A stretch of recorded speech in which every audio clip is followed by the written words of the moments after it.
ना मिथिला रानियां गारी गारी गारी गारी गारी।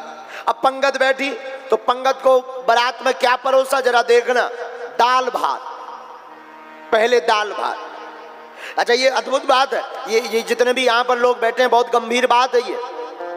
आजकल पंगत होती है शादी की सो पूरी परसी जा, लेकिन राम जी के विवाह में पहले दाल भात। इसका तथ्य क्या है?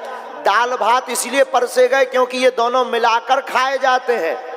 दाल को भात को जब एक करो तब खाया जाता है। उसी प्रकार दो परिवार एक हुए हैं, दोनों हिलमिल रहे, इसलिए दाल भात परसी गई। अब आजकल परसत पूरी लुचई सो उमें पहले ही तोड़ा तोड़ी होते, सो ब्याह के बाद लुगाई लुगवा में तोड़ा तोड़ी होते, समधी समधा में होती है, साले बहनोई में तोड़ा तोड़ी, साली सराज में तोड़ा तोड़ी होती है। और जब पूरी खवाओ सो पहले ही तोड़ा तोड़ी, जब नेंगई तोड़ा तोड़ी से शुरू हुई है तो जिंदगी भी तोड़ा तोड़ी से ही शुरू होगी। लेकिन राम जी के विवाह में व्यंजन तो सठरस बने, सब कुछ बना, लेकिन पहले दाल भात खवाओ। कैसे खाओ? बोले क्यों? बोले जैसे दाल भात दोनों एक दूसरे में मिलकर तृप्त करते हैं, वैसे ही सियाजू और राघवजू एक दूसरे में मिलकर पूरे विश्व को अपनी कृपा से तृप्त करें। अब देखो ये संस्कार होते हैं। देखो कभी भी हो बुरा मत मानना, अपने पूर्वजों के संस्कार को नहीं छोड़ना चाहिए। आजकल आगे को लगो अंग्रेजी को जमानो इतना उल्टो खराब आगो। एक जगह हम बैठे थे तो एक माताजी छोटो बच्चा लिए थी शाम के समय, हम बैठे पूरा गांव बैठो तो कहीं 2-3 साल पुरानी बात, पूरा गांव बैठा। एक माताजी नई माता, छोटा सा बच्चा अपना लिए जींस पैंट पहने बैठी। अब बताओ भगवान ही बचावे। आजकल को तो फैशन, हम किसी जींस पैंट, हम ये नहीं कहते कि तुम बदलो, आपकी स्वेच्छा, आप स्वतंत्र हैं, लेकिन हम यही कहेंगे भारतीय नारी जब भारतीय परिधान में हमारी माताएं निकलती हैं तो भारतीय संस्कृति की हवा बहने लगती है।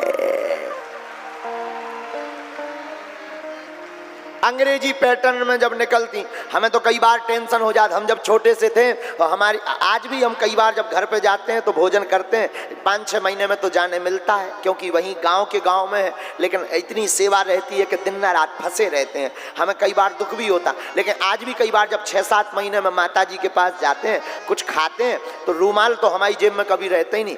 आज भी हम अपनी माता जी की साड़ी के पल्लू में पोंछ लेते हैं, उसके जैसा कोई रूमाल दुनिया का नहीं है।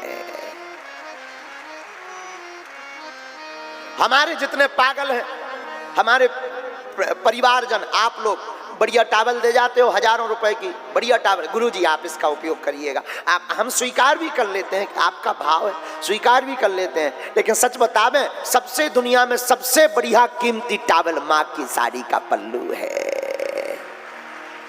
और कोई ऐसा नहीं बैठा होगा जिसने अपनी माता जी के साड़ी के पल्लू में मुंह ना पोंछा। हमने तो पोंछा है। जब सुबह सुबह चाय पीने उठते थे, मान हाँ भाई चाय पियो, सुबह हो गई, सूर्य भगवान को प्रणाम करो, तो सूर्य भगवान को प्रणाम करके आते थे और मुंह धोते थे, माता जी के ही पल्लू को पकड़ करके बढ़िया पोंछ लेते थे। उसकी वो जो सेंधी खुशबू है, उसका जो ममत्व है, वो इतना लाड़ लड़ाता था कि पूरी दिन भर की थकान, शाम को जब हम जाते थे थके भय, और जब मुंह धोते थे तो माता जी ऐसे हाथ पकड़ करके ऐसे साड़ी के पल्लू को लेती, मुंह पोंछ देती, कई बार नाक को पोंछ देती, पूरी दिन भर की थकान मिट जाती। हमें तो टेंशन जा होने लगत कि जो जींस पैंट पहने वे कैसे मुंह पोंछे। हमें और कोई टेंशन नहीं है, जो माता जी जींस पैंट पहने वे अपने बच्चन को मुंह कैसे पोंछे, भगवान ही बचा दे। हाँ तो हम बता रहे थे 3 साल पहले हम एक गांव में बैठे, रात को समय, चांद निकलो, लड़का छोटा सा लिए जींस पैंट पहने, देवी जी भगवती तो भद्रकाली, अब भद्रकाली का यहाँ का माता जी के नाम से का यहाँ जोड़, एक जने बहन जी बैठी शाम हुआ, शाम के समय की बात है, शाम संध्या बेला की बात, सब लोग दर्शन करने आए थे, कौआ भी 2-4 बैठे थे वहीं। तो वो बच्चा रोने लगा, तो पता है वो क्या बोली, चुप हो जा, कौआ मामा आएगा, कौआ मामा आएगा। बताओ कौआ मामा आएगा। हमें आज भी याद है, हमें बड़ी हंसी आई। हमने बुलाया, हमका बहन जी इधर आओ। हमका चंदा मामा तो हमने बहुत सुना, कौआ मामा पहली बार सुना है। पर लेकिन हमने जब उन्हें गौर से देखा, हमने कहा नहीं तुम्हारा भाई हो ही सकता है कौआ। उसमें कोई संदेह नहीं, हम समझ गए, क्योंकि पूरा ब्यूटी पार्लर का कमाल था पूरा। तो हम कहे नहीं आपने ठीक बोला है, कौआ मामा आएगा, आएगा, आज नहीं तो कल आएगा, कौआ मामा आएगा। अब बताओ, जब माताएं ऐसे संस्कार देंगी तो बच्चे पे क्या प्रभाव पड़ेगा, क्या प्रभाव पड़ेगा। तो हम आपको सिद्धांत के रूप में निवेदन करना चाह रहे हैं, मेरी माँ, मेरे पागलों, अपनी जिंदगी में अपने प्राचीन संस्कारों को मत भूलना।